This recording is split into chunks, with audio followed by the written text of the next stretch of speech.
Hey everybody, it's CJ Graham. That's right, Jason Voorhees, Friday the 13th, Part 6. And you're listening to Guess What? You're Wrong, a horror movie podcast. Just want to let you know that if you can make it to the end, you lived through it. If not, you died. Thanks for listening. Ladies and gentlemen, boys and ghouls, welcome to a spine-tingling new episode of Guess What? You're Wrong, with your host, Big D. That's right, folks. The spooky season has arrived, and we're not clowning around. This year, we're delving headfirst into the eerie world of clown-based horror. So, whether you're a seasoned horror enthusiast or just a curious soul looking for a thrill, fasten your seatbelts because we're about to take you on a chilling ride through the carnival of nightmares. So grab your grease paint, your oversized shoes, and your funny nose if you dare, because beneath the painted smiles and colorful costumes lies a world of darkness and suspense.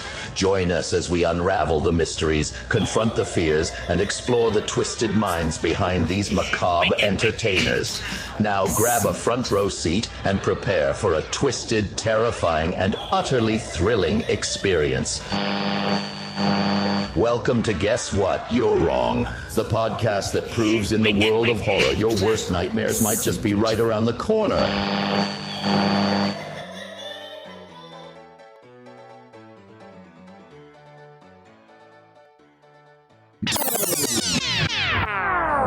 Now, before we get into this episode too far, I just got a little disclaimer here. First off, all audio used in this podcast is used under the protection of fair use. And as with all the movie reviews that I do here on Guess What? You're Wrong, we're going to spoil the hell out of every single thing we talk about. So, you have been warned.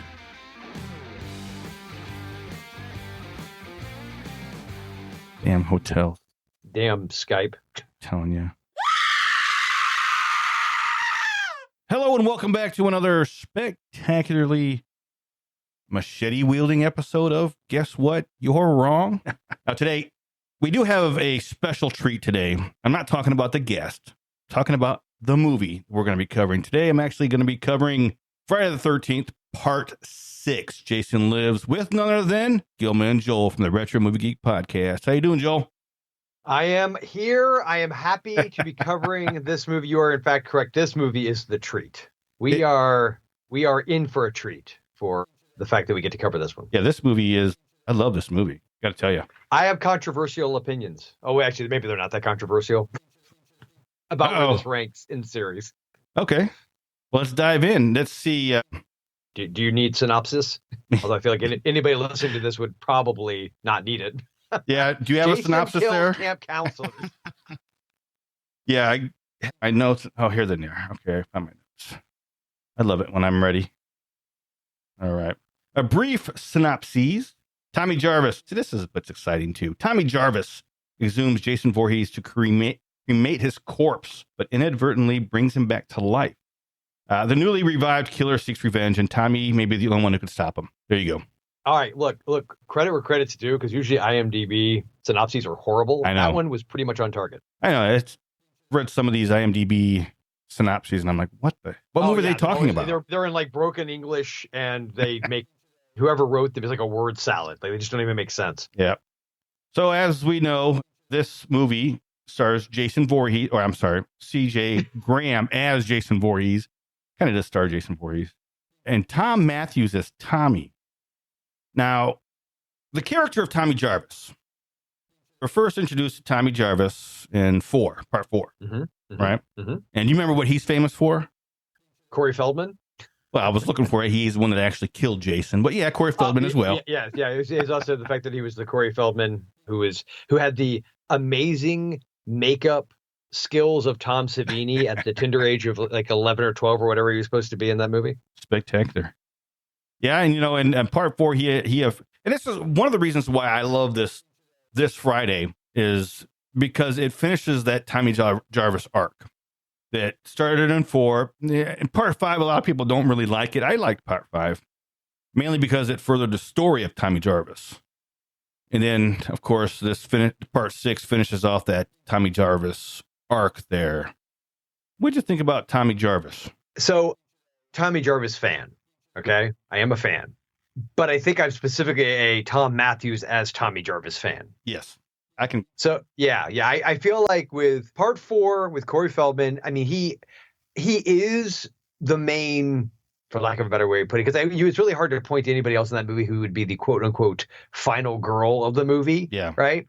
And whereas even 5 has someone who I would argue could be kind of considered, because Tommy's in it, but it's weirdly like he's not sidelined. I mean, he's obviously a element, but it's almost like there's more of a group. There's like a small band of people in 5 that are trying to stop, and I'm using air quotes I know one can see right now, Jason in that movie.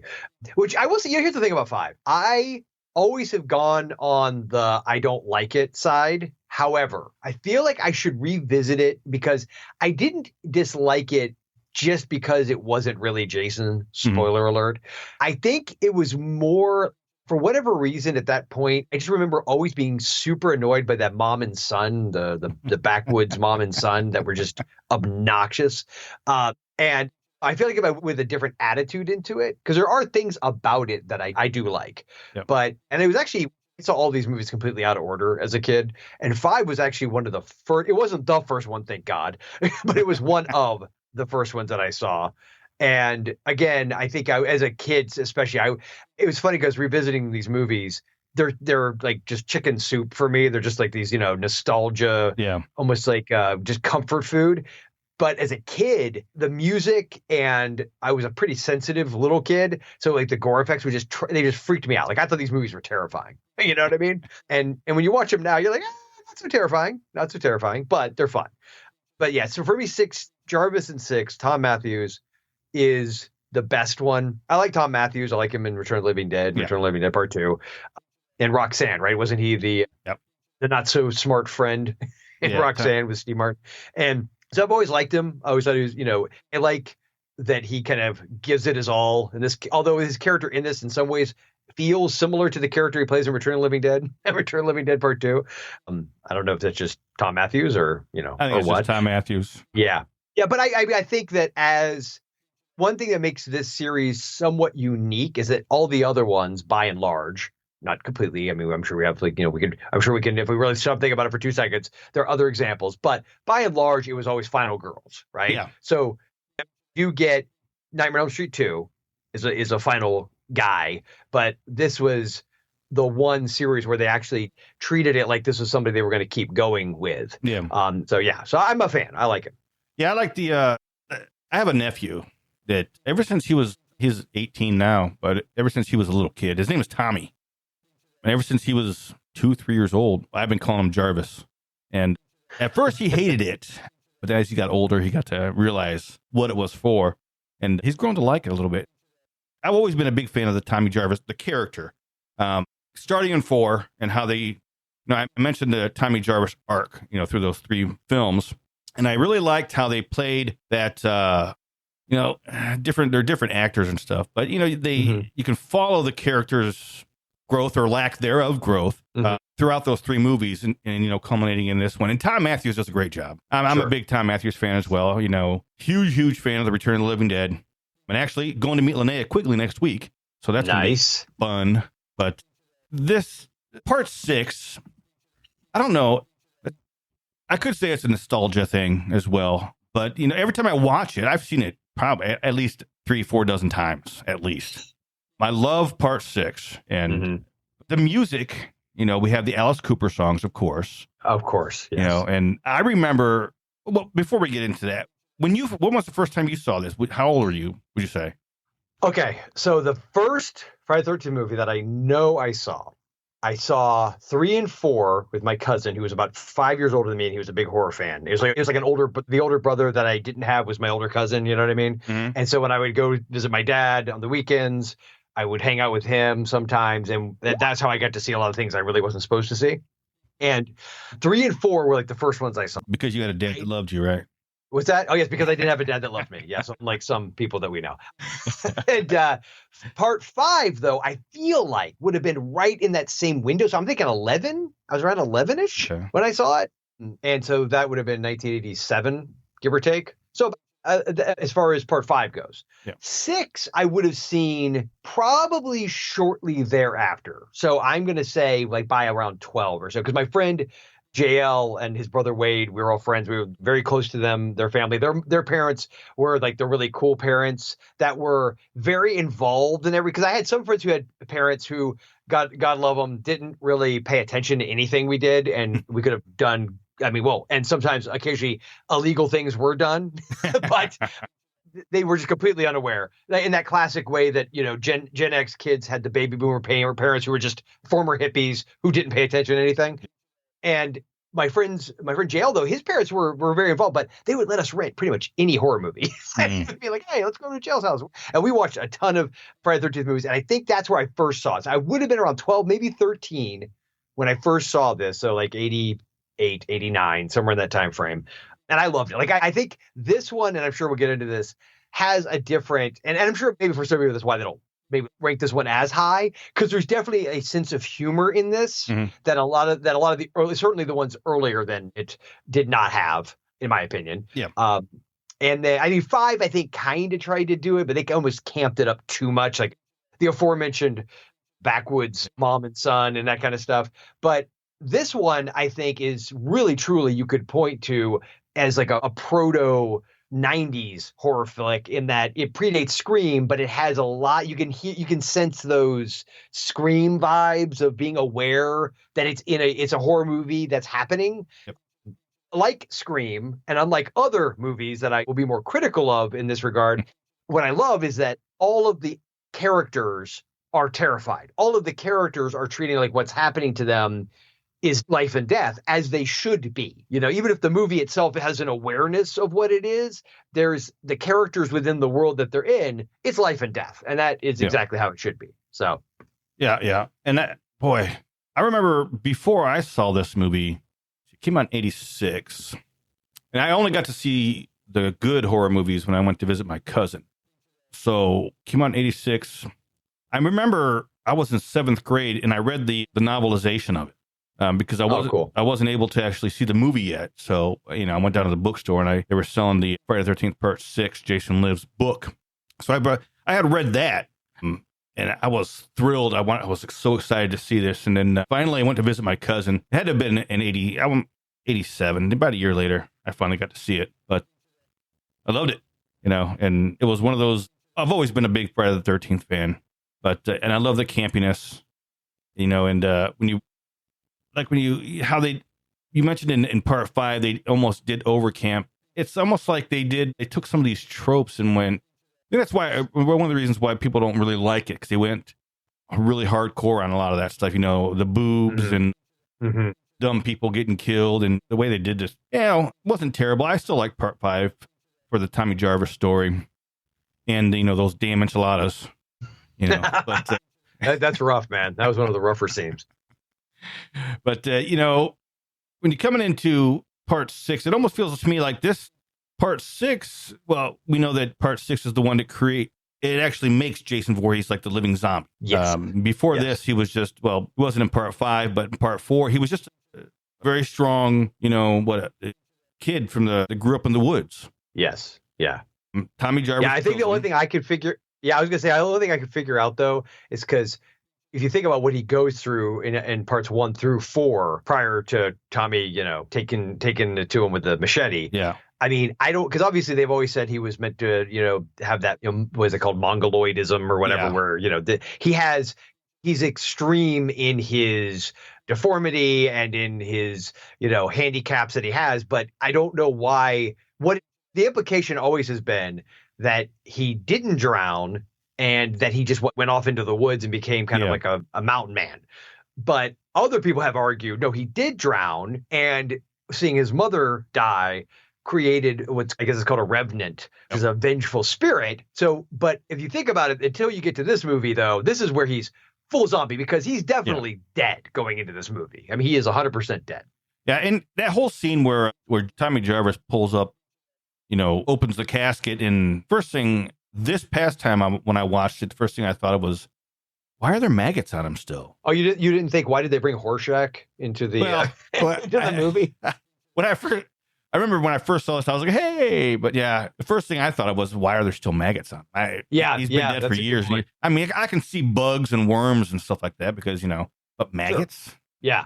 And that's the other thing is like the timeline. And that's the funny to me. I think there have been people that have tried to create a timeline for Friday the 13th movies because in some cases, like presumably between part 2 and 3, they're supposed to pretty much be happening the same week. And in fact, memory serves, Friday the 13th 3 is technically not even on Friday the 13th because of the way Friday the 13th 2 is, the way Friday the 13th 3 picks up. It's a 4. I'm sorry, 3 to 4. That's what it is. From 3 to 4, because 3 ends, they get the body, they take it to the coroner, right? And then we just keep going. That's what it is. That's when he comes back.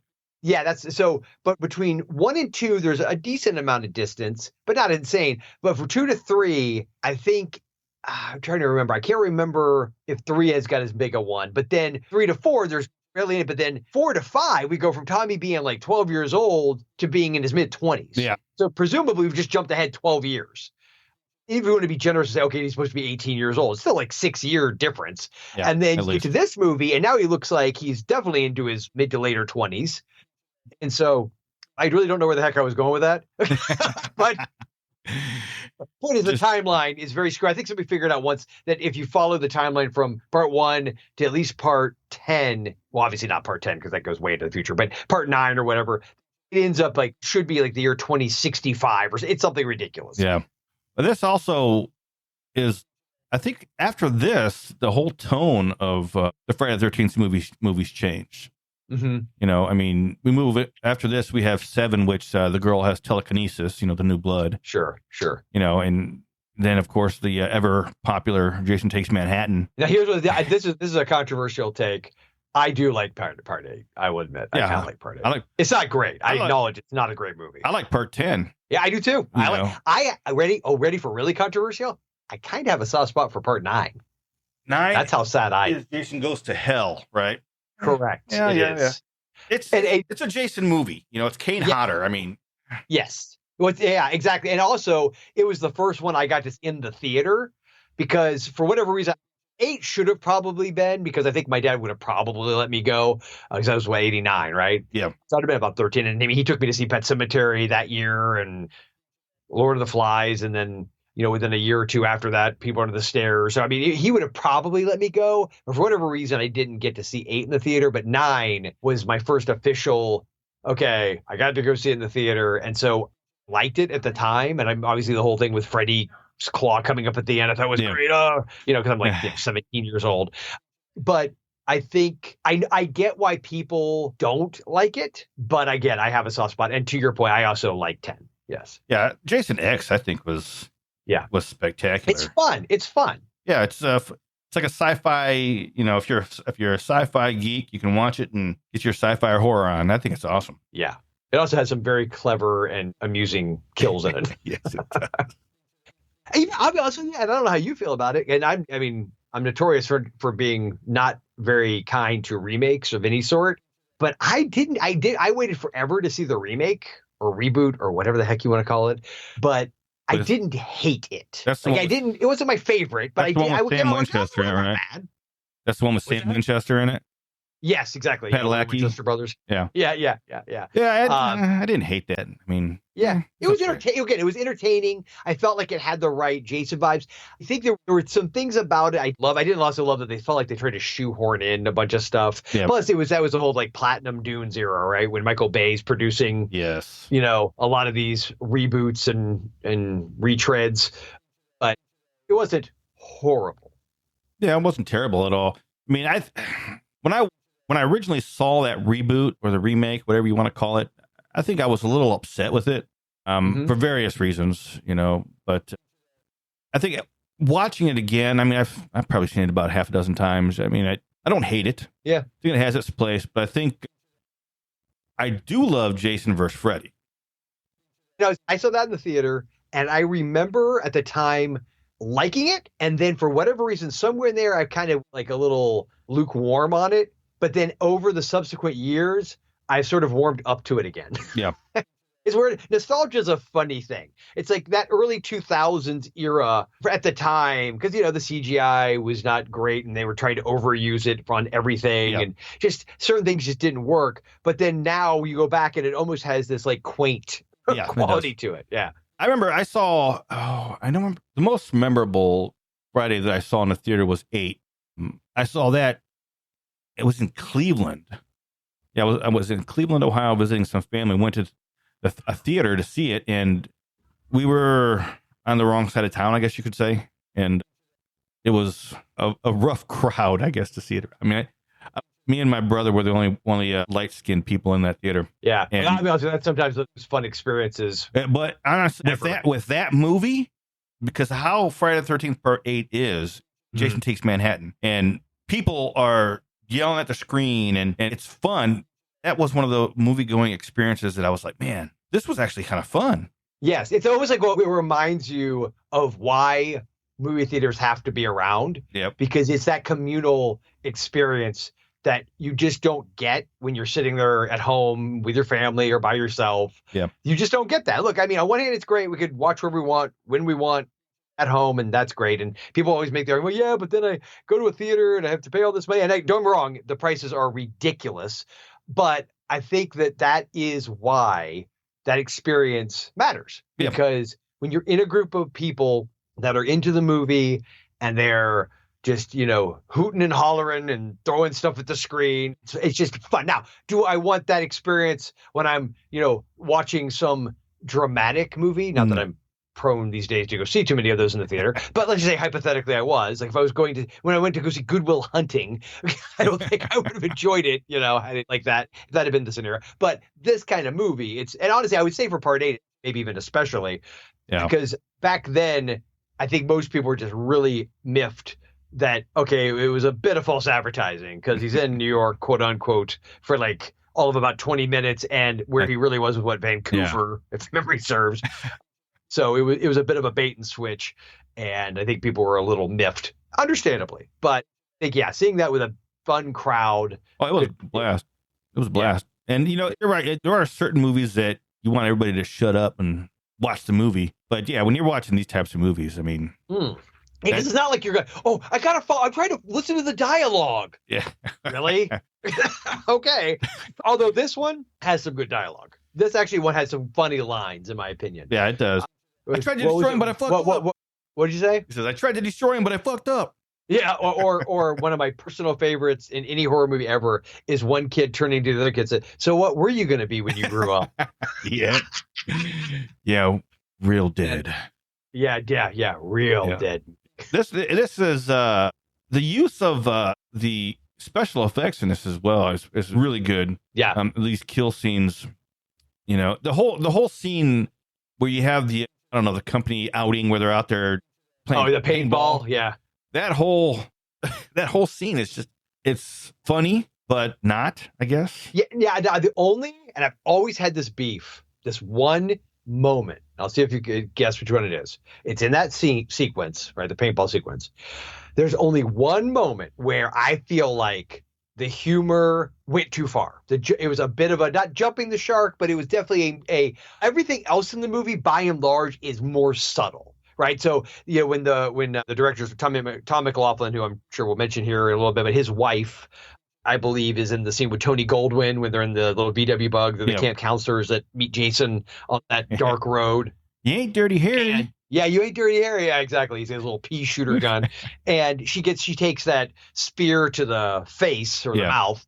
But then they show her American Express, which it's funny. Those are the kind of jokes that were probably hysterical in 1986 because all those, Never Leave Home Without It commercials were always on TV, but now no one even gets the joke. but that's a subtle thing, right? That's subtle. And it's one of those jokes that even if it doesn't translate to today because it was of its time, it just seems like it's just holding on her money and it's not a big deal. Yeah. But there's a scene in the paintball. There's a moment in the paintball scene where it's because it could never happen. Like it literally couldn't happen. And well, yes, I realize, really, Joel, you're talking about a movie about a guy that comes back from the dead after having wrought iron shoved through his chest and lightning hitting him. That's why one of my sons, because we'll have to get into the fact that I actually watched this with all three of my sons. Oh, nice. This is their first Friday the 13th movie. They've never watched one before. Nice. So I wanted to start them off on the right foot, and much like I did, out of order. So the point is, I get that the entire premise of this movie is ridiculous, but let's set that aside for a second. If you go with the premise, the moment in the paintballs, do you know what I'm talking about? What I'm driving at, the joke that I think is dumb and pointless? Is it the smiley face thing? Yes, it is the freaking smiley face. Yep. And if they had established that smiley face was already carved into the tree and he just happened to hit it face on and left a blood splatter, fine. But that is not what they set up. Now, maybe that was like a missing footage that they just didn't include because of the cut or whatever.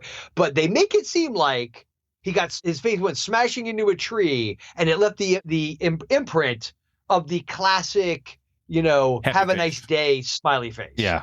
Yeah. And that's stupid. Yeah. I can agree with that. Because, like, obviously there's zero way that can ever happen.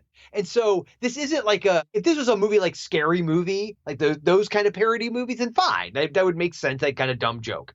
But in this movie, and this is what I mean, it's like, I like that because even that's the campiest scene in the whole movie. Like, I think if people that tend to gripe about this movie, that scene they tend to gripe about the most, because it's the goofiest, it's the campiest. It's really unnecessary. It's just to get a few extra kills in the movie. But by and large, all of the carnage that happens, while there's obviously a lot of humor layered in there, there is like a sense of, there's some good gore effects, and there's a sense of the characters themselves are properly terrified and, die the way they should. And it's not over the top, goofy, wink at the camera. But that one scene, and I even mean compared to the scene with the caretaker, when the caretaker's bearing the body and he looks right at the camera, breaks the fourth wall, and say, some folks got a sick idea of entertainment, right? See, he actually they're filming from the foot of the, because I thought that first as well, but then after the rewatch, I don't think he's actually looking right at the camera. I think he's looking at the leg that's hanging out of the coffin. I think he initially, the way I took it, I've always taken it, and then, like, I just watched it. Maybe you're right. I have to go back and really study his eye line, but the way his eye line goes, he looks directly into the lens. Yeah. He definitely looks into the lens. So I would say if they wanted it to be like he's looking at the foot, the camera should have been like at a much lower angle and further away, and then I would totally buy that. But I think either way, it was obviously meant to be a wink at the audience, right? That he's talking to us and making fun of us. But again, I'm fine with that. That doesn't bother me. But that dumb smiley face thing bothers me because, like, you could compare it to when Court's girlfriend or whatever, or I guess one night stand, gets her face slammed into the RV. As goofy as that is, like, as if the imprint of your face would go through the metal like that, and not just like, the bones wouldn't just snap and collapse and turn into mush. At least it still has the form of a normal face and it makes sense. But the smiley face thing is really dumb. You're stuck on that. I really am. Yes, yeah. I mean, I can understand what you're talking about on that. I mean, I never really thought that I always thought that it was just, it's just a coincidence that his face hit that spot. Mm-hmm. But yeah, you're right. If they would have showed that earlier, even if while they were walking through the forest, if they would have just panned across it and you see it. And maybe we did. Maybe somebody out there could write in and correct me and say, oh yeah, there's this one moment you have to really pay attention, but you can totally see it. I think then I will take it back and I will not be upset about it. But unless you can show me evidence that stupid smiley face existed prior to his head hitting that tree, then the implication of the way they shot that sequence is that his face left that mark, and that makes zero sense. Yep, I agree. But and then back to Roy, the nerdy little guy that. Oh yeah. He looks like Eddie Deason. Does he remind you of Eddie Deason a little bit? He's just hilarious because, of course, he has to shoot Jason with some paintballs. Thinking that he's going to get away. But they end up finding his body torn apart later on. Of course, they're blaming Tommy Jarvis for this whole deal. I mean, and this is when we talk about this movie and all the fuck ups that Tommy does. I mean, I know. It's just like over and over. He charges into the sheriff's department or office, and he almost gets shot there. And then he's screaming about going out Jason's back, and so much this character. I don't know. But well, if it wasn't for him, the movie doesn't even happen, right? Yeah, I mean, it doesn't. The classic, the protagonist sets the entire freaking thing in motion. Yeah. Yeah. I mean, if he would have just, even when that wrought iron thing got stuck in there, that was his first mistake, freaking out and then hitting him with that fence post or whatever it was. But even if he would have, after that got stuck there, if he would have just burnt him up then and let it be. But I guess the lightning storm would have happened again anyway. But if he would have just, he just. Yeah, no, I get what you're saying, but I think that from my point of view, and I always go back to, looking at the sort of context of what we're being given with the character. Yeah. With this character, who's had all of these traumatic events and all he's been through, does it at least make sense on some level? Is it somewhat relatable that a person in a similar situation who obviously has had some disconnect with reality, right? Because he was locked away in an asylum for a period of time. We saw how part 5 ended, where the implication was he was going to become the new Jason. Yeah. And so all of that being what it is, and maybe that goes to that idea of a person being so consumed by something, the idea. I'm going to get really heady on you here for a second, but like think about like Carl Jung and the Jungian idea of the shadow self, and that whole idea of like the things we tend to hate in others the most are things we actually deep down are part of our own darkest side. And when we lash out at other people over things, especially when we're being super judgy, like a lot of us can be, like pretty much everybody in some way, shape, or form. Yeah.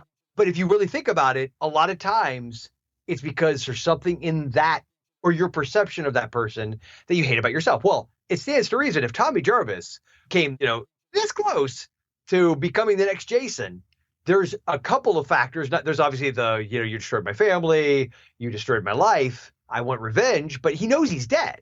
So, but then there's also maybe he's not. I went through this whole previous movie where somebody came back as him. I just need closure to see the body, to be sure and make sure once and for all that if I cremate it, which, okay, I follow the logic, makes sense. If you cremate a body, it ain't coming back no matter what. And then when you put all that together and then he sees it, and they were smart to give us a little bit of that sound bite of Corey Feldman, doing the, die. And all of that. So all of that being what it is, you could see how that emotional baggage, the fear of you becoming the monster you hate, et cetera, I buy him losing his crap, grabbing, and again, it's total plot contrivance to grab that particular item because that would get the lightning's blast. But I mean, the deeper issue is how would this person who's presumably now been in a hole for the better part of 10, 15 years, if we're being generous, who's total worm food, and when he stabs him, he's like almost like paper mache. I mean, there's nothing there to use the lightning on. I mean, we think about like the Frankenstein story, Dr. Frankenstein's monster, he had to have the freshest body parts possible of corpses. It wasn't like he's, hey, give me something that's totally, like mummified. Well, you have to understand the regenerative powers of lightning. That is fair. That's a fair point. It can create tissue. Yeah. One of my sons is very, very scientifically minded, right? My oldest. And he's like, so I'm curious, Dad, how does a lightning blast basically rebuild muscle and organs? Eyes, even? I said, go with it, is what I said. I said, just go with it, okay? Yeah, that's one thing. I mean, like you were saying, his body is pretty much, it's decayed. It's desiccated. And having that lightning, just completely regenerating body tissue. Yeah, your son's right. To be fair, though, and I know there's someone out there listening that's screaming this right now, because I know I would be if I was listening to us, the eyeball. Yeah. Like the perfect, absolutely healthy eyeball that opens when he opens it. And you think, okay, if you want to make the argument, and I am really going out on a limb here, if you want to make the argument, whatever, through the magical juju of this movie, the lightning goes through a wrought iron fence, courses through this desiccated, mummified looking paper mache husk of a body, and somehow that experience, Horace Pinker Shocker style, creates, regenerates all this tissue and the muscle, everything. Okay.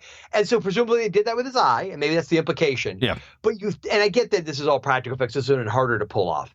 But you think like maybe when the eye starts to open at first, it might look all like it's sunken in and, and then it slowly comes back. But if you think about the rest of that movie, by and large, the eyes are blacked out. You don't see that eye again really until if memory serves, until the very end of the movie. Yeah. So it's kind of a weird choice anyway. Like, why did he need to have I get because it's like, oh, it's staring at you into your soul. It looks cool. But I don't know. I feel like you probably could have gotten away with there being no eyeball, and that would have been fine. Yeah, because you're right. That is one thing that, how in the hell did he get an eyeball? Yeah, perfect. It's a healthy eye. I don't think it's bloodshot. But the most important thing now is that we know that he has brown eyes. Yes, although don't they fluctuate? Because in the trivia, they said there's actually, I guess, 2 different people that played Jason. Apparently, the first person was crew member Dan Bradley, and he was on the first day of shooting. And they said that's why Jason's build was different in the paintball scene. So I guess this guy was bigger than they said, because I guess they basically thought he looked too bulky. So CJ Graham. And there is, if you think about it, there is a little bit of a difference. Like now that they brought that up, when I think about it, because I think it's in the paintball scenes, at least initially, he does look bigger. Like there's a little bit, it's not like massive. I mean, it's not like a huge disparity between the two, but yeah. So I think that maybe, and they said that was one of the reasons why I guess the eye does change color a bit, but I think it seemed like it was brown though, but maybe it's just a different shade of brown. I don't know because I don't remember it being like completely different. Yeah, who knows? With whatever. Friday the 13th, the Megan, the I guess the one that's supposed to be the final girl in this one ish. Yeah, I'd say fine. The fine-ish girl. Yeah.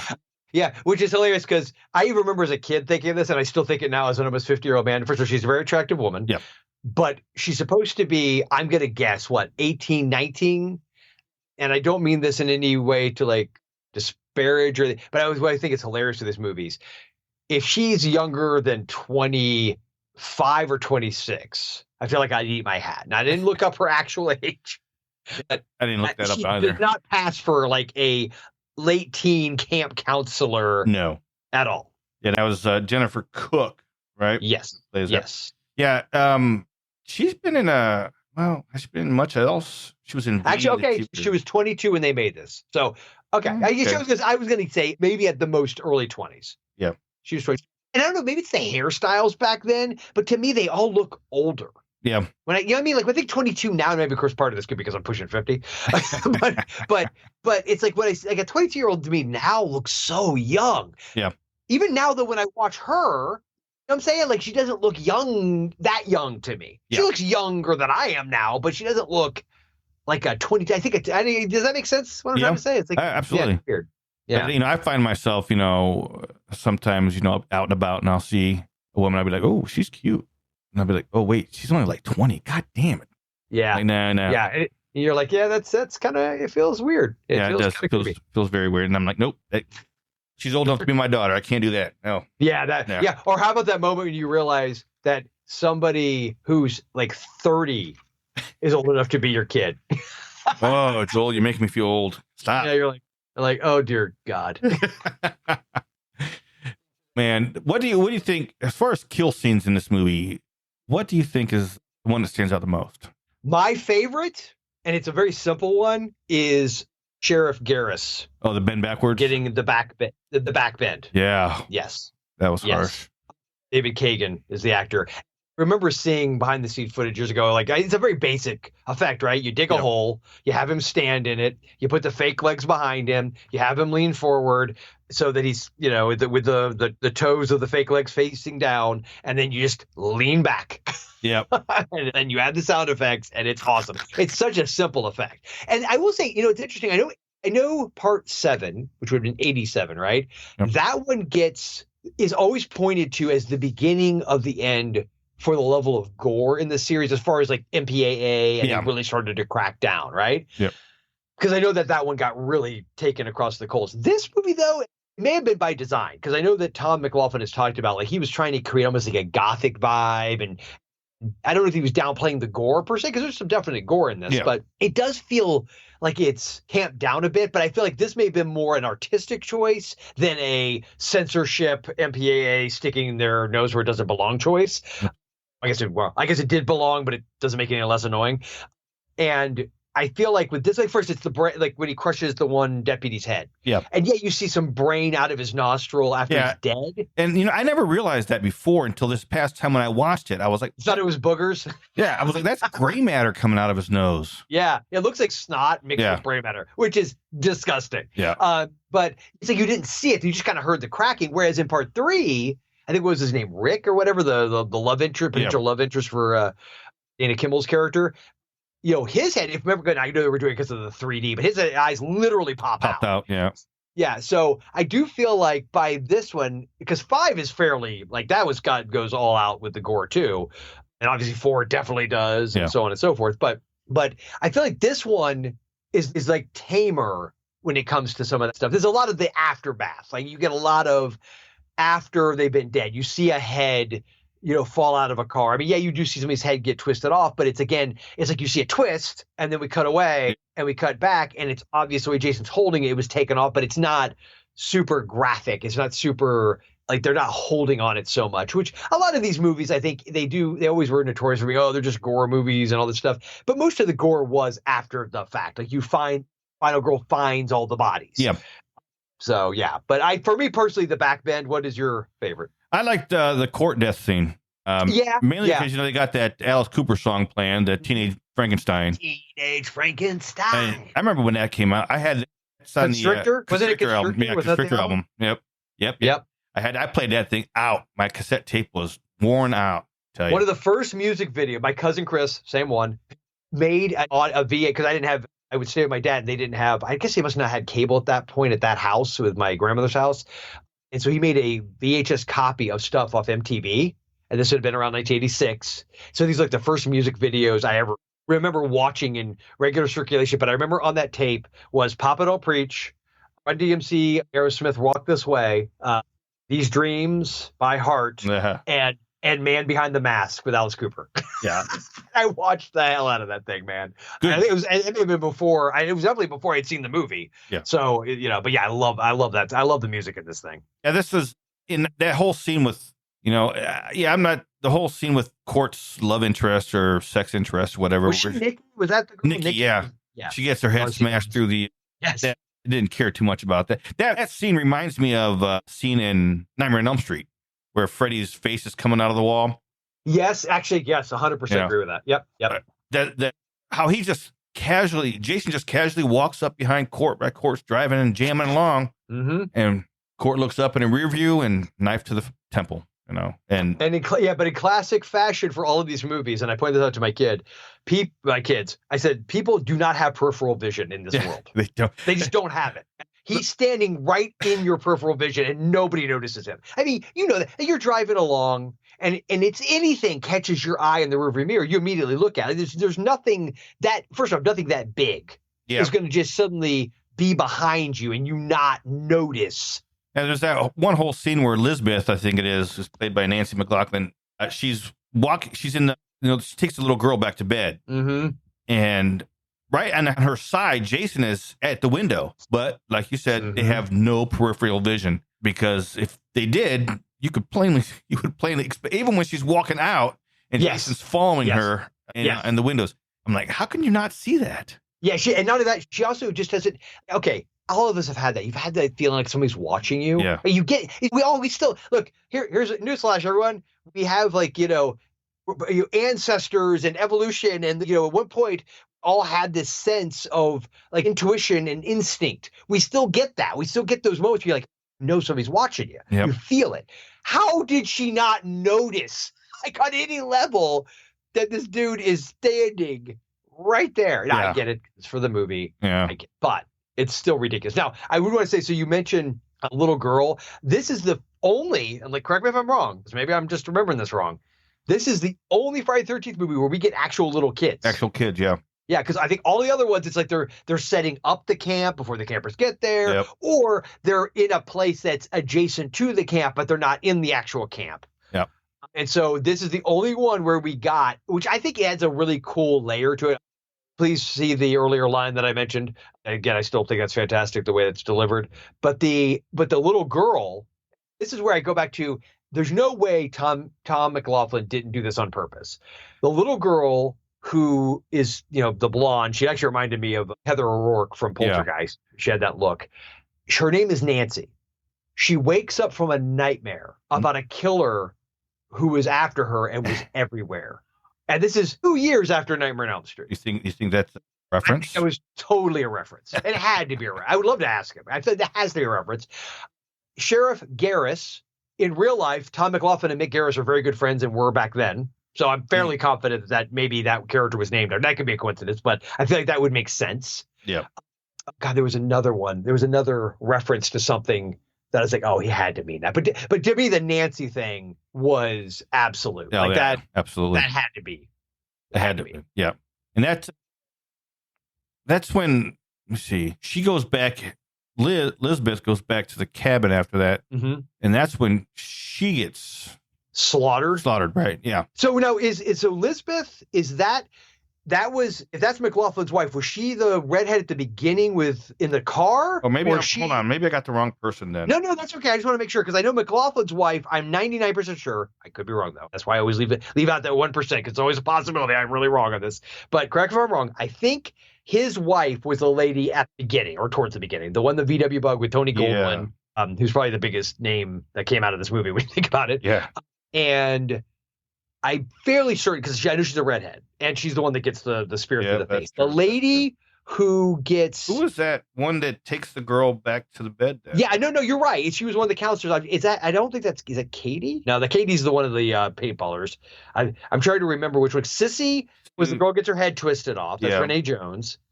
Paula. Carried away. Her defense, like IMDb, there's no picture of her. That's why. But yeah. Paula, that's what it was, yeah. And she's the one that gets slaughtered there. That's right. Okay. Yeah, and what's funny with her, well, not funny, haha, but funny with her death is that the implication, and this is what I mean by, I feel like it was a choice, because her death is probably the most brutal, or at least the implication of it is.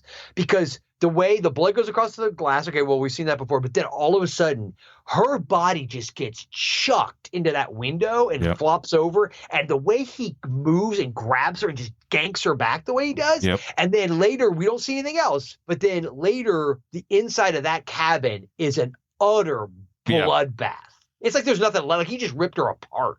Yeah, and if they would have showed that, boy, that would have been really gory. Yeah, like I feel like, and that's why I said I feel like this one should know from McLaughlin. Did he get a lot of pushback from the MPA? And I'm sure we could find old issues of Fango or something that talked about it, but I feel like a lot of the gore was an artistic choice as opposed to being dictated, by some board somewhere. So whereas I know with John Carl Buechler and Part 7, a lot of the kills and the effects that he had ended up getting on the cutting room floor because they were just kept giving him, we're going to give him an X. So, and he had to deliver an R picture. But the point is this one, I've always thought her death in particular was the most, even though it was off screen essentially, was the most brutal. Yeah. Because I even remember when I was young and I saw this, it bothered me because you don't see her. You never see her body. But if there's anything left.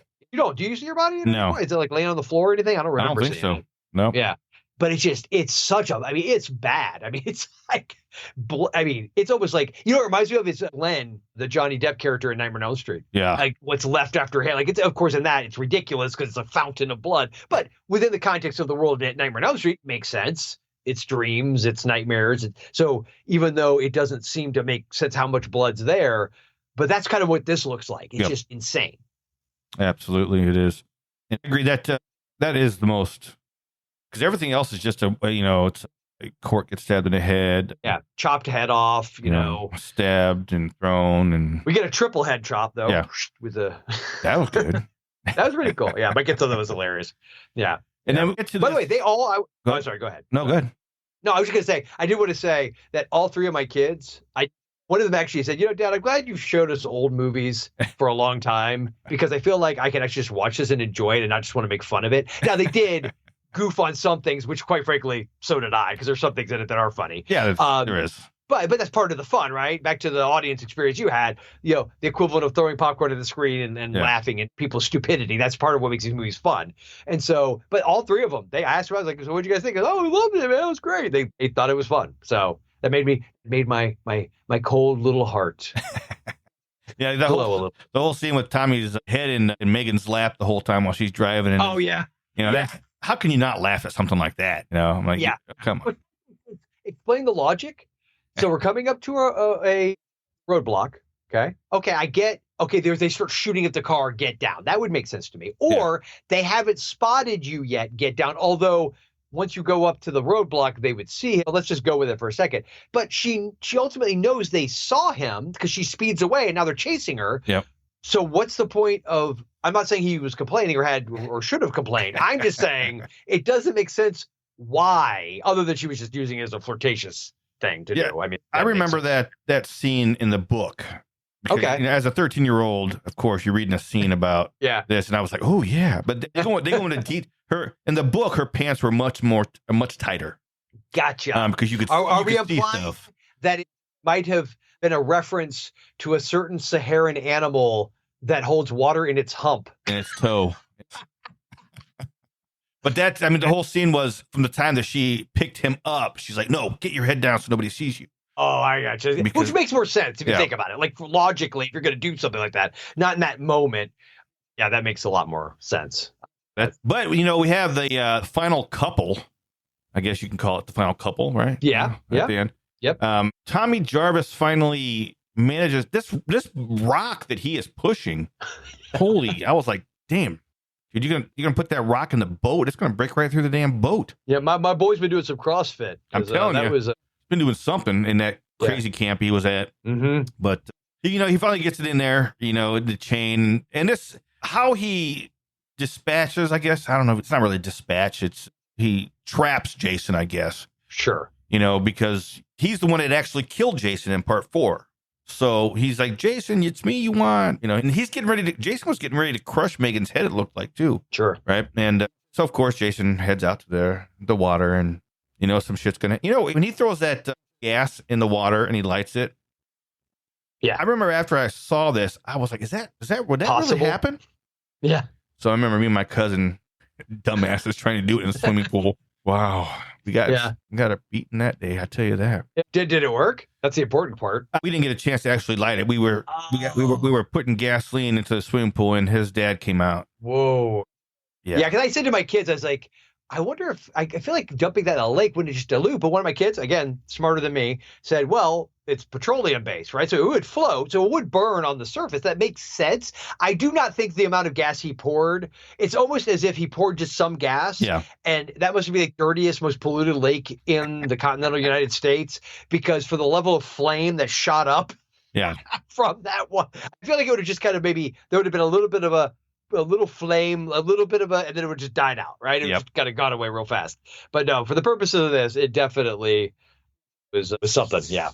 It was visually appealing. We'll say that. Yeah, it looked cool. This is what I feel like when you make a movie like this. You know what you do? I guarantee you, there's a moment where you're all standing around, your production designer and producer, and everybody's standing there like, okay, logically, we all know it's not going to look like this. Yeah. Okay, we know if you dump gas, if it even burns at all, it's not going to be like this. But it looks cool.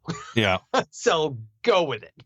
Yeah, if people have accepted up to this point everything that's happened, they'll go. If you can accept that Jason has eyes after being resurrected, you can accept that the lake's going to catch on fire. Exactly. But then of course with the help of Megan, we get this. I think it's kind of an iconic scene, of Jason chained to that rock floating at the bottom of the lake. Yes, it is very much so. My question is, how deep is the lake? Because in part 7 or part 8. He looks like he's down there pretty deep. But in this one here, Megan is just swimming on the surface of the water, and he just reaches up and grabs her leg. Yeah, I'm not sure. Honestly, don't know. Because, let's be honest, with part 8, part 7... She breaks him free. And then does he end up back in the lake? I haven't seen 7 I think she puts him back in the lake. Okay. And then so in the beginning, because I know 8, he gets on that one boat, which is how he ends up getting to the... But By the way, so presumably Crystal Lake also is, we aren't going to go down this road, I promise, but isn't even landlocked because how did someone get a boat from Crystal? Yeah. Yeah, because I never quite understood that. But anyway, all of that aside, I honestly not sure, but I will say, have you ever seen the video of there is a lake in Minnesota where a guy put a Jason from Part 6 statue? Have you seen that? Yes, I have seen that. Yeah, I actually showed it to my kids right before we started. That's awesome. I think it's so cool to think that you could just be down there scuba diving, minding your own business, and they're like, what the actual hell? I know they have aquarium decorations you can make with that too. I've seen a lot of those. That. Yeah, I've seen those too. Yeah, I almost want to get an aquarium just to put one of those in there. Just to have it. Yeah. I don't need I don't need any fish or nothing. You have a pool. Oh yeah, at the bottom of your pool. Yeah, that'd be awesome. That'd go over really well. Yeah, especially if like one of those natural pools where it's not chlorine based. Yeah. Oh yeah, that'd go over awesome. That'd be great. By the way, did you know Jennifer Cook, who played Megan, retired from acting the same year this movie came out? Yep. I didn't know that. For some reason, she seemed, and I know it's only from this movie because I can't think of anything else I've ever seen her in, but yet I feel like she's somebody who's been around a lot since then, but she hasn't. And it's those, but she just want to have a family and probably not be part of Hollyweird anymore. Yeah. And, who could. I know that they tried to get that same guy. I guess I was reading the trivia. They tried to get the same guy from Part 5 to reprise the role of Tommy, but he was a born again Christian, didn't want to have anything to do with horror movies or something anymore. Yeah. No, you make your choices. It's okay. I mean, at the end of the day, as a result, we got Tom Matthews in. Not to knock, I think it's John Shepard as the actor. And he was fine. Like his performance was fine for what it was. I always thought it was, and I guess they probably, I don't know, have they ever, I'm sure Corey Feldman has talked about it because dude talks about everything. Yeah. But did they ever explain why? Did they try to get Corey Feldman? Because I know he's at the very beginning of 5. Yeah. Just did they try to get him back? I don't think so. Or was it because I think he wanted to do the Goonies, right? Wasn't that why they had him for like just a day or something because he was doing the Goonies? Yeah. So, I think his career was kind of blowing up and they figured, we can't afford him anymore. No more Friday the 13th. Kind of like Kevin Bacon. Yeah. As far as, like I said, John Shepard not doing it, at the end of the day, as a result, Tom Matthews got the gig. I know there was I can't remember which one it was because, there are all these fan films that pop up. Yeah.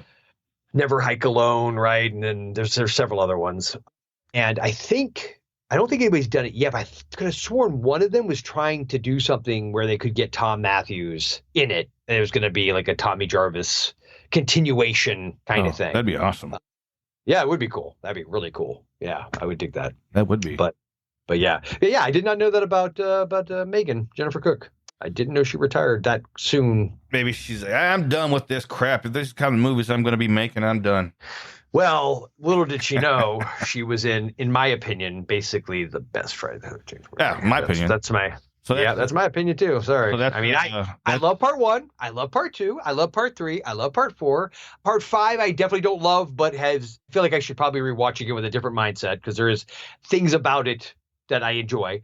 7, I always remember, weirdly, 7 is the one that I like some things in it, but I feel like I remember it almost being I know boring is a strong word, but I just feel like I remember it not engaging me to the degree that any of the other ones had up to that point.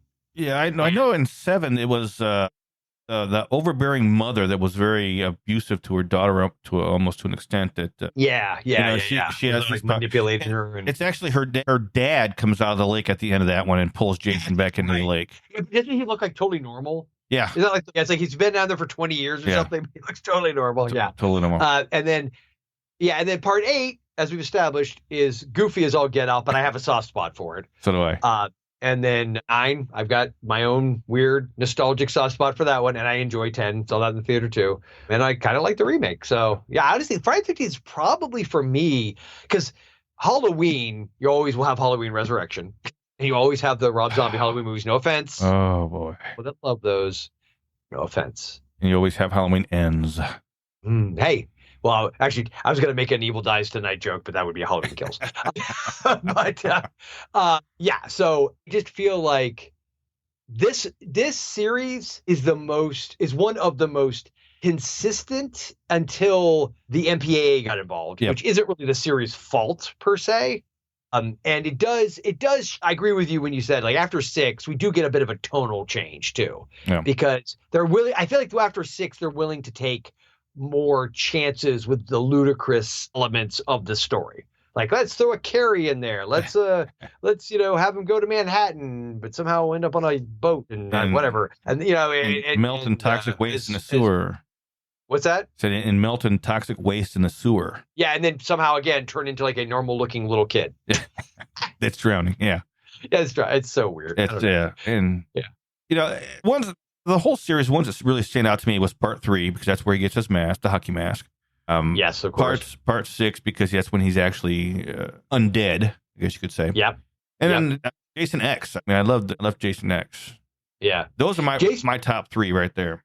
Yeah, I'd say for me, it's probably 6. Over the years, 3 has really grown on me a lot. Honestly, it really has. But it's between 3 and 4. That was one that for the longest time I liked it, I appreciated it, but then I revisited it a couple years ago, and I think 4 is like a really good movie. Like it's something about 4. There's elements of 2 I really like. I know some people. I know like Matt and Jack's. Like I know father and son watch horror. Matt loves 2 is his favorite, and Sackhead Jason is fine, but hockey face. I like hockey mask Jason. It's so iconic. The Sackhead thing to me, it's like I think of like the town, the dreaded sundown. What's that? Yeah, that's exactly what I was thinking. Yeah, it's like it doesn't feel as unique, whereas the hockey mask it's like the glove for Freddy. It's like that, or the sweater for Freddy, whatever. Yeah. There's just certain, or the white mask for Jason. I just feel like, I'm sorry, Michael Myers. I feel like there's just certain things that made those series iconic. And so I'm more of a hockey mask guy. So I think with 2, I know it's Jason and I know it's the same series and it's a great movie, but I always feel like it's weirdly not. Yeah. You know what I mean? Yeah. He's wearing overalls and he's got half like bearded face. Kind of. Yeah. Almost, you know what it reminds me of? It's almost like Wrong Turn, too. Yep. Like he's like one of the characters from Wrong Turn mixed with the town that dreaded sundown. So someone told me Friday the 13th Part 2 was a movie that was obviously trying to rip off Friday the 13th, but was like one of the best ones that ever did it. I'd be like, okay, yeah, I see that. I get it. But I just have always felt like, because in my head as a kid, it was always hockey mask, hockey mask, hockey mask, hockey mask. Oh, yeah. So when I because I saw them all in order like I did, when I finally got to 2, because I didn't get to 2, that was I ended up seeing 2 probably about the time I finally saw when I was seeing like maybe 7 and 8. You know what I mean? I got 2 and 1 actually. I didn't see until like after, like several years after I'd seen the first, 3, 4, 5, 6, 7, and then possibly even 8. And then I saw 1 and 2. I like 1. I think it's fine for what it is. I watched it many times. It is the one that got it rolling, but obviously, for a variety of reasons, it is different than the other ones. And then 2, again, for me, it's got some great moments in it. It's got great characters. I think actually it's debatable if that's the strongest final girl was in that one with Amy Steele, because I think she really is good. Yeah. But yeah, I don't know. I think it's the Sackhead thing. And I know some people love that. Yeah, I don't like that. But that's not my thing. Yeah. Yeah, hockey mask Jason is the Jason. And that was the big giveaway in Part 5 of why you knew it wasn't really Jason, because the hockey mask had the blue marks on it instead of the red marks. That's what I wanted to ask you. Thank you for saying that. That reminded me. So, do you think this is on purpose? Maybe not. Maybe I'm giving a boy McLaughlin way too much credit, but take the credit, Tom. I think you deserve it. So, the name of the killer, do you remember the name, the actual character name of who it turns out to be in Friday the 13th Part 5? Sorry if I'm putting you on the spot. EMT. That's the EMT guy. Do you remember what his real name was? No. Okay. Well, there's a character in this that has the exact same name. Now, it's a simple name, so could just be a coinky-dink. But the really kind of nerdy Eddie Deason looking dude is Roy. And Roy is also the name of the killer in Part 5. Yep. And there's a part of me that wonder, because that character is played so goofy and like for laughs, right? We're supposed to be, he's like so like pooping his pants in reaction to Jason. Yeah. And I wonder, could that have been a little like wink and a nod? Because so many people are angry about how Part 5 played out and that it wasn't the real Jason. You know what I'm saying? Yep. Like almost as a form of mockery of that character. And again, I am probably could be really, really making stuff up at this point, but I never noticed that before until we were doing this. So like, wait a minute, his name was Roy? Yeah, it could be a quick name, but why not Bob? Why not Bill? Why not Tom. Why not Roy? Joel? Not Joel. Why not Roy? Yeah. But and we only kind of hit on this for briefly, and I don't remotely mean to take over your show, but I did want to say C.J. Graham as Jason. I think is great. Like, I think this look of Jason in general is probably my favorite. Like, this design, Yep. where way he looks with that almost military, the green jacket, Yep. the hunter belt, the way the mask looks, everything about it. I just like The look, the this aesthetic. It's design awesome. of Jason. Yeah. Yeah, it's awesome. Now, even though, I know that, Kane Hodder Sure. is given a lot of, because he did 7, 8, and 9. Sure. And 10. And 10. Yeah, and 10. That's right. And, he's given a lot, because he added something different to the whole cadence of Jason Voorhees. Sure. But C.J. Graham, coming into this and playing Jason Voorhees in this, and I think he did a great job. And I think you're right. He looks spectacular. Everything, even though he's got fresh eyes.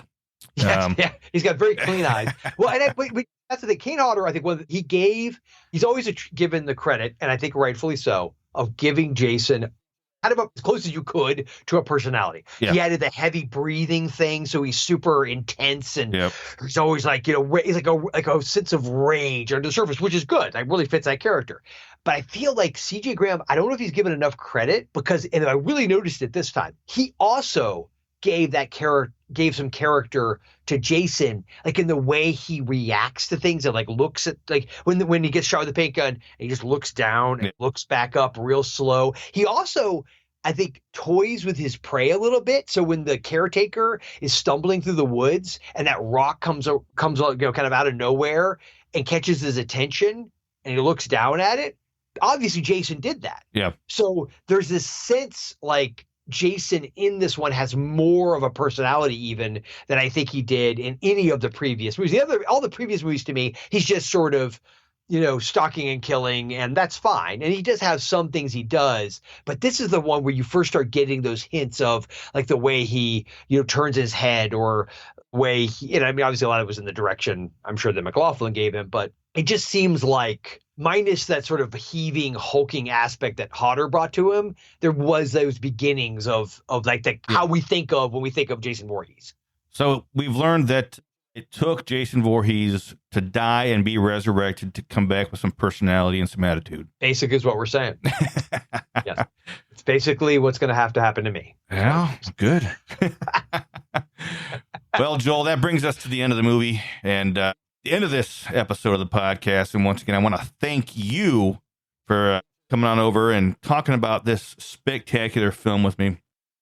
Now, if anybody was so inclined to find you, do you have anything else going on? If they really have nothing better to do with their lives and are really wanting to subject themselves to more of me, then yes, I do. But first of all, let me say thank you for having me on. It's an honor. I believe this is the second time I've been on your podcast, so I really appreciate you having me on again. And I'm really glad we got to cover this movie. Like when you said you were going to do a Friday the 13th Part 6, Jason Lives, and I was like, sweet, because. Honestly, it's like when I was on HMP, they had already covered, the franchise review on Friday. I knew I wasn't going to be a part of that. And then never like been a part of one of those. I was like, since this is my personal favorite, it was really cool to get to do that. So I really appreciate you doing that. Oh, so yeah, thank absolutely. You. You can, of course, check out Retro Movie Geek, where I'm over there with Daryl and Peter. And we act like, sort of like latchkey kids whose parents never came home. So that's that show. And then Terror on the Tube, which I also do with Peter, and Allison, the horror unicorn. She definitely, that show has got a lot less of the out of controlness I feel like the Retro Movie Geek does, but it's fun where we talk about made for TV horror and suspense films from the 70s, 80s, and now twice The 90s. The 1990s. And let's just say the second 1990s one, which as we record this, that episode dropped today, was not great. But that's a discussion for another day. And of course, Jay and the Dad's new horror movies. Check that out. I'm one of his horror Avengers on that particular program, which is awesome. It's always a fun time reviewing and talking about movies with those guys. And of course, Mom and Pop Video Shop, where with my buddy Tyson, we are on YouTube. That is a YouTube show that we are doing now, and we have video goes out every Monday. And we're starting to add in some, in October, actually Friday the 13th in October, we're going to do our first official live stream for that. And yeah, so definitely go check that out, Mom and Pop Video Shop. Be sure to subscribe and see what we're doing over there. If you like that, it's kind of like set in a makeshift video store environment, and talk about old movies and current movies. We're going to actually be reviewing some new stuff that's coming out, and a lot of fun. Nice. Yeah, you're busy. You're a little bit. You're getting up to them Daryl levels. I joked with him actually recently. I made that comment. I was like, wow, Daryl, I'm almost up to you. What are you, like 564 on the podcast? And all right. Well, that's it. Joel, thanks again. And out there, sweet dreams and love, peace, and chicken grease. As we reluctantly bid adieu to the twisted carnival of horrors and the maniacal laughter echoing in the shadows, I hope your heart is still racing and your nerves are electrified. Clowns with their painted smiles and hidden malevolence remind us that terror can wear a colorful mask. Remember, in the circus of the macabre, the line between delight and dread is razor thin. Until next time, when we venture into the darkest corners of the human psyche once more, keep an eye on the corners of your vision and a flashlight close at hand, for you never know when the circus may return to town. Sleep with one eye open, dear listeners, and may your dreams be free of painted grins and red noses. This concludes our broadcast day. Good night, and God bless America.